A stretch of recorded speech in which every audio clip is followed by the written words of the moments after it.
We have another story for you. All right.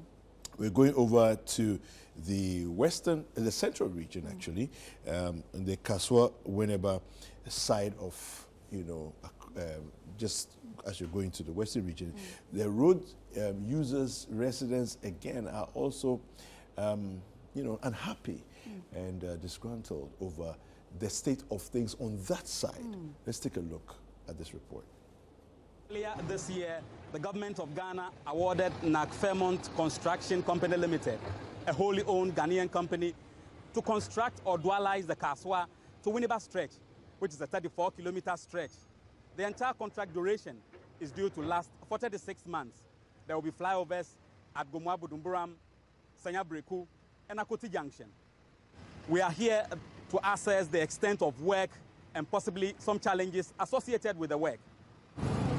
As you can see behind me, there is huge gridlock.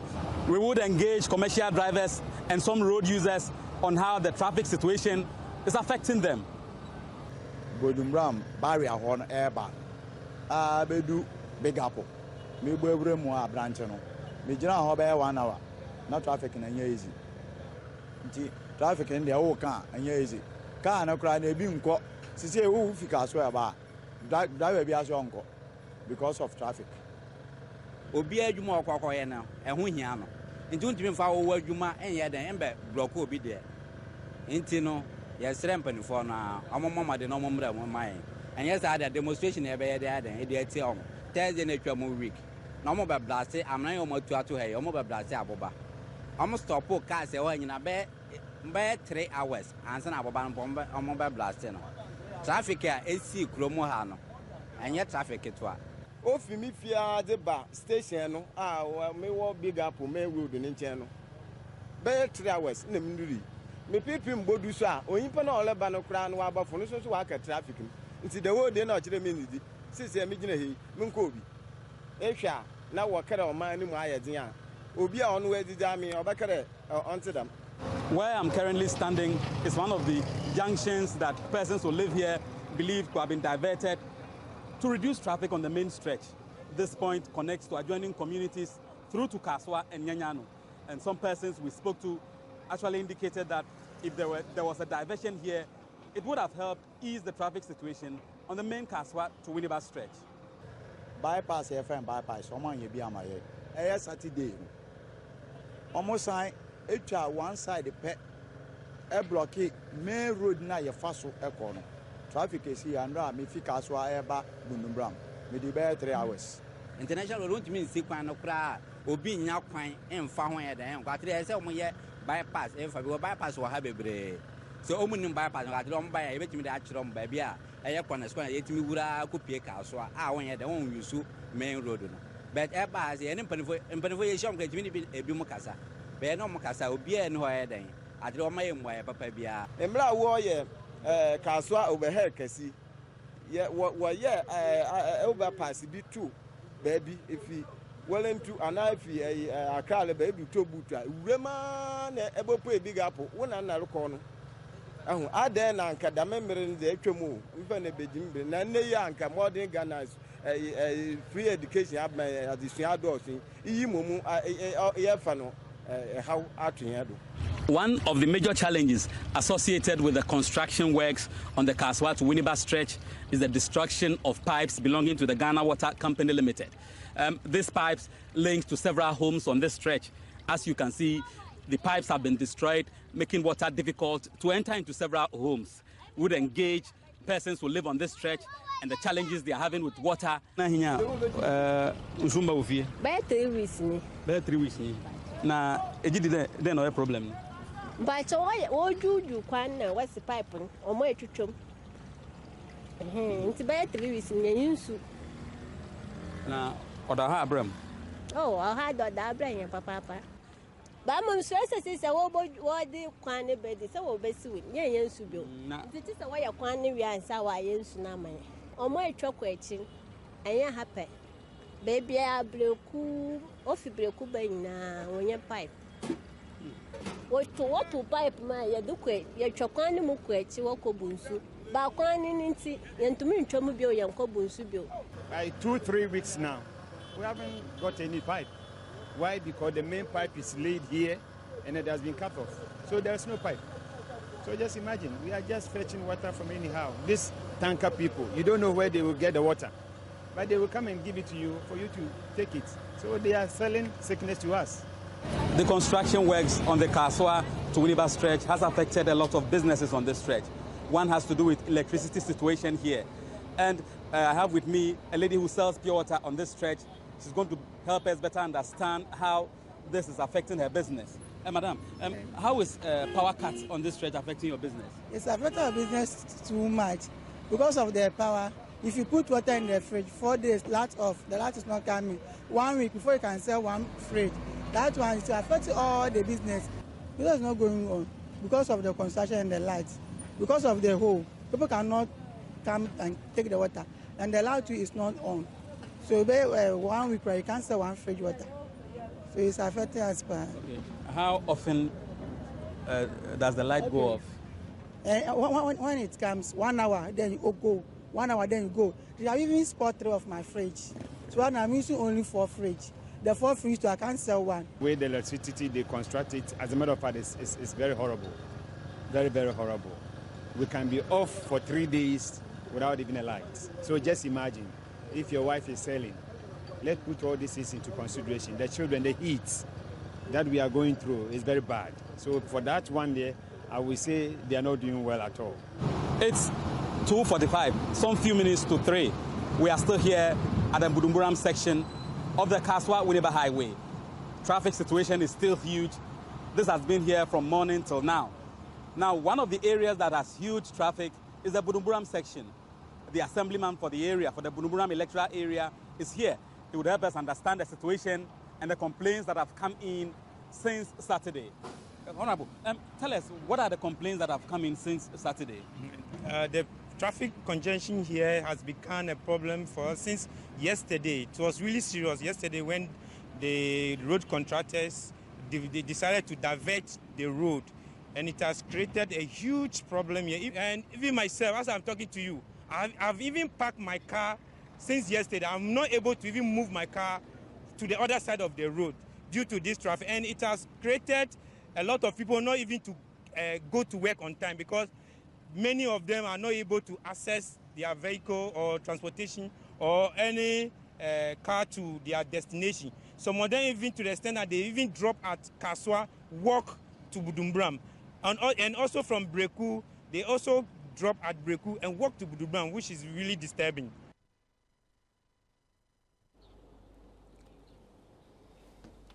Now, there you have it with the report from the road construction updates.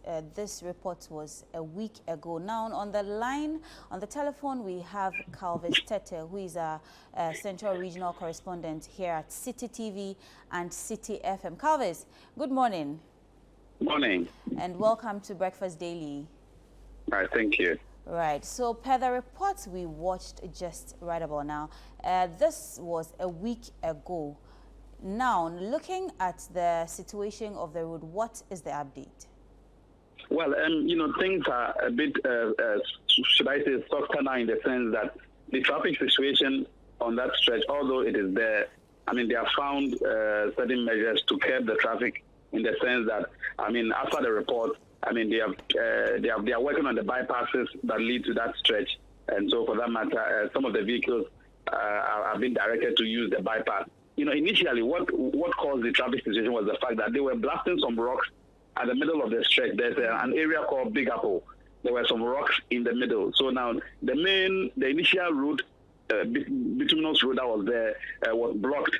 And then they were working in the middle of the road, trying to blast some rocks in the middle. So it was not safe for vehicles to be moving. But initially, they didn't actually give them the directions as to where to use. So that was what caused the initial traffic on that stretch. As we speak, the traffic is there, but it's not like compared to what happened sometime last week.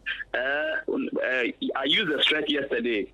What I noticed was that they have put some signages to direct people to use certain areas to get to Kasoa and then get to Winneba.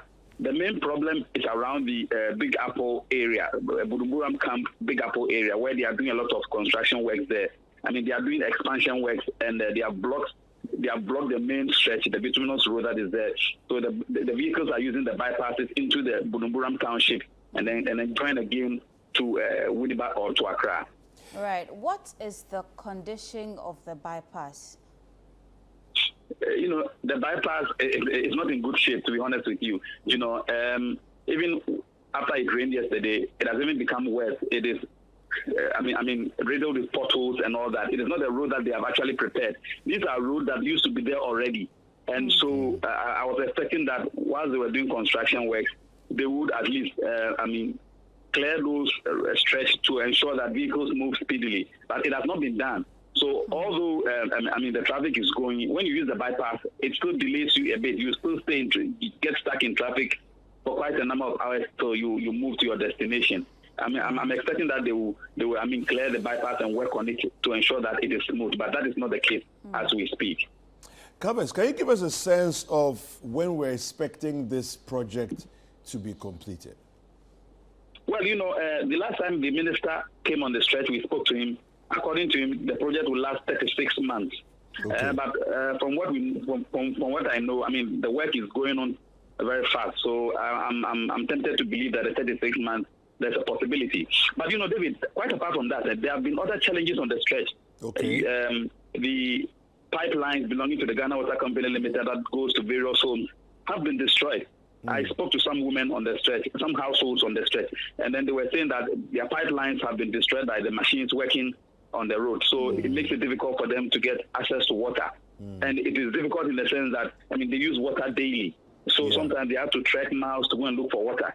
And one of that challenge was the fact that power supply was not frequent because, the pipeline, the power lines are being shifted from where they initially were to another side of the road so that it will make way for them to continue with the construction. So people who sell pure water drinks on that stretch, they complain that the power is not stable. But that one, because they are moving the poles right from Winneba to Kasoa, the power supply here is not stable at all. These are the major challenges.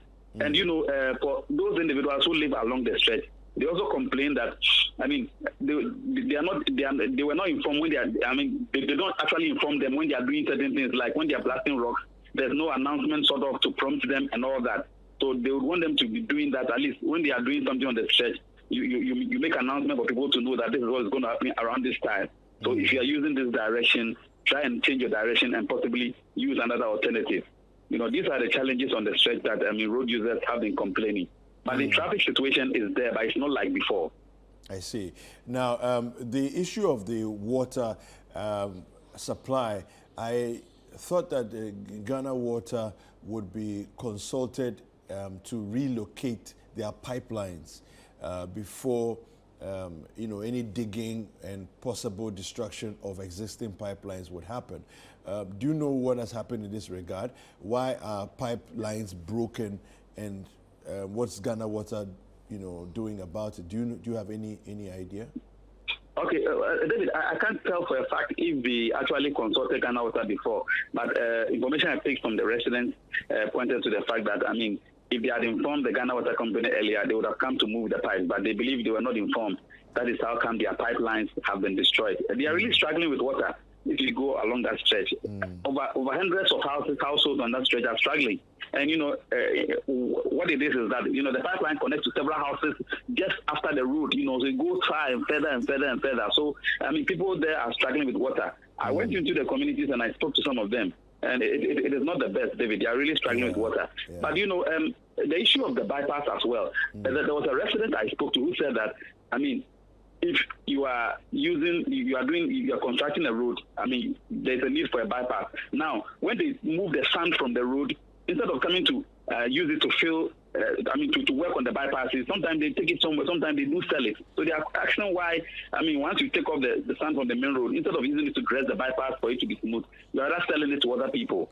They are actually complaining about some of these challenges, and they are hoping that going forward, things will work better. Although they are in support of the construction of the road. Now, Calvis, about the electricity condition, In your report, we understood that there's power cut and all that. Is there a sort of a schedule or a timetable for the residents or for the people in the area? And how are they going about their day-to-day activities without electricity? And also, how is it affecting businesses over there? From the information I picked, there's no schedule for them. Sorry, a lady who sells pure water on the street, who has a container where pure water sellers come there to take it and go and sell it on the main road. I spoke to her and she was saying that they never give them any schedule. You'll be there, you come one morning, the light will go off. After 30 minutes, it comes back. It goes off again for 2 hours. They come back maybe later in the day, and it is affecting production on that stretch. According to her, she's unable to sell pure water because she needs the electricity to be doing that, and it is creating a lot of problems for her. There's no schedule for them, from what I understand. There's no schedule for them, so the light can just go off anytime. So you need to prepare. That's the challenge. All right, Calvis, thank you very much. Maybe we'll come back to you sometime later in the week or something for an update on this very situation. Thank you so much for speaking with us. Thank you. Right, we've been speaking to Calvis Tete, Central Regional Correspondent here at Citi TV and Citi FM, who has given us updates about the road construction and the traffic situation on the Kasoa-Winneba Dualisation road.